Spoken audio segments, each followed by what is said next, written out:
Tapos kay Amber naman, ano masasabi mo, napakabibong bata. Napakabibong bata, napan ko kuya yung ano nyo kay ano. Yung pabulong na may pakunting padulas. Hindi yun, ayan na. Ang daldal ni Amber. Ang daldal ni Amber. Napaka-cute kuya. Bibong-bibo. Malambing, sobra. Opo. Napanood ko rin yung reels mo, yung kumakanta sa sumasayaw. Oo, ganaga siya. Paano? Ah? Paano yung ginagawa niya? Tapos, siguro siya Yeah! Wangka mo bro. Ang galing. Napaka-bibo.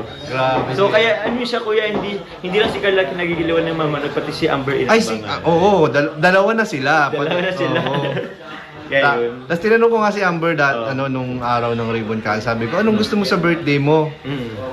Ang sabi niya, ay parang ang gusto lang daw niya ay pagkain. Pagkain? Oo, para ano na daw siya, para mabusog daw siya, tapos lumaki na daw siya. Ay siya? Oo, sabi ko, bakit mo gusto mong lumaki na agad? Para maging kagaya daw ni Ate Carla.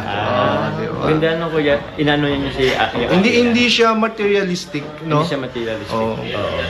Napaka futuristic ng mindset ng bata. Opo.